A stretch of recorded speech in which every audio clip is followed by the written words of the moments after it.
Soccability Canada, OBSA, Ontario Blind Sports Association. On a soccer pitch. We are here at Lake Joseph, the CNIB facility in Ontario.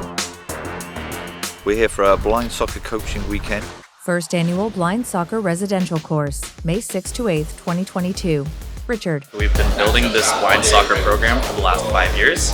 That is coaches, training, referee training, training for the athletes, and physical education. Ekaterina. First of all, I want to say that this place is a real good place for athletes to be all in one spot, training all together. David.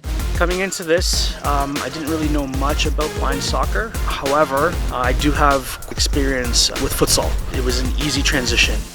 So here at this clinic, we have 18 coaches and 6 referees ready to get certified here in Canada for the first time. Matt.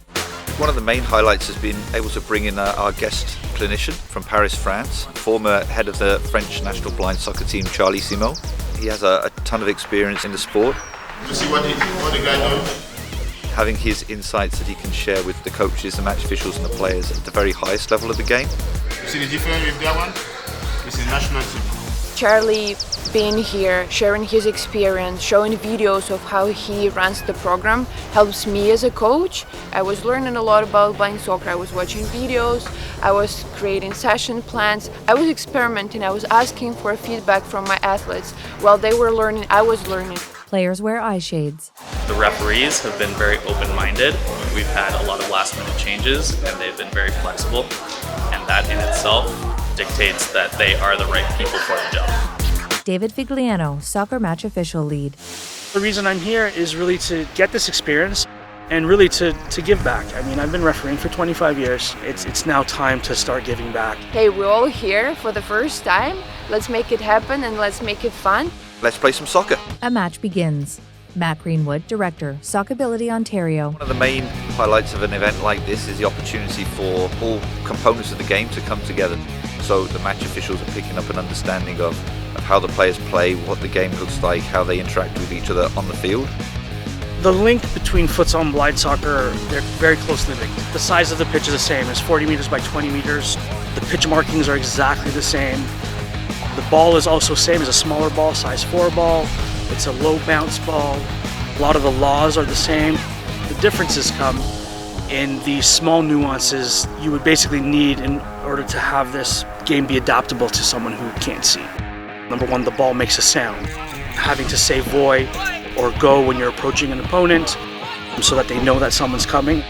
In blind soccer, the goalkeeper is sighted, which means they can see 100%, and they're responsible for dictating the actual pace of the game and where their players are located on the field. Yesterday, I was fortunate enough to be one of the 2 goalies in the very first competitive blind soccer game here at CNIB Lake Joe. A player scores. Play resumes in the fast-paced game. The coaches are getting a really good experience of how to communicate clearly and succinctly with the players on the field during practice and in a game environment as well. It's been fantastic. They play on artificial turf. The players have responded really well to this. I think they've enjoyed the fact that this isn't just a 1-hour session each week, which we typically do in the club environment. The opportunity to show off their skills and their abilities to an audience that maybe hadn't appreciated or experienced blind soccer in the past. A black lab wearing a harness relaxes on the sidelines while a referee closely follows the game. A player lines up a shot and kicks. Richard Amelard, OBSA Program Manager. This weekend is a huge first step towards our ultimate goal. The ultimate goal being that we have an actual support structure for these athletes throughout the province. I learned not only from Charlie and his international experience, not only from Matt, but I learned from athletes as well, because they share their life stories and I'm able to see their perspective. And as a coach, I always play with them as well, so I know how chaotic it gets, but now I get a chance to know them even closer than before and learn their stories as well. I was shocked when I got here at how able these players are to play, and I tried it myself. I put on shades, I closed my eyes and I tried to play, and it is by far the hardest thing I've ever done in my life.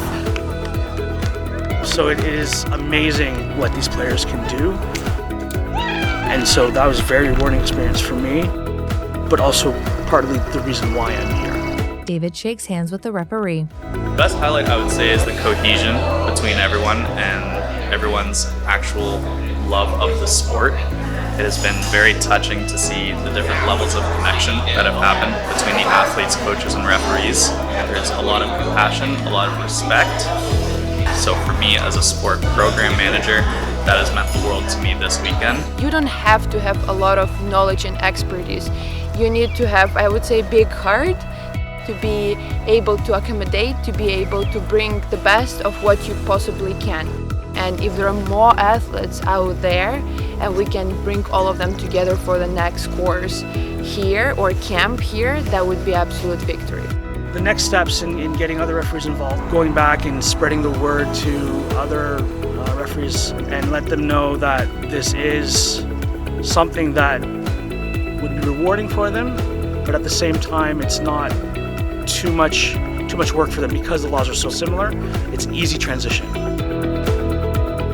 This has been a fantastic event. If there are people in the local community that realise this is something that they should be offering and they'd like to offer within their club, within their school board, within a community group, we have the ability to do that and come and do that outreach work. So we'd love to see more of these programs across the country, and we're here to help. We've got a great group of players here as a starting point, and really the sky's the limit for this program. Soccability Canada, CNIB Lake Joe, OBSA. For more information, please visit soccability.ca and blindsports.on.ca. Ontario Trillium Foundation, an agency of the Government of Ontario. Cobra Studios.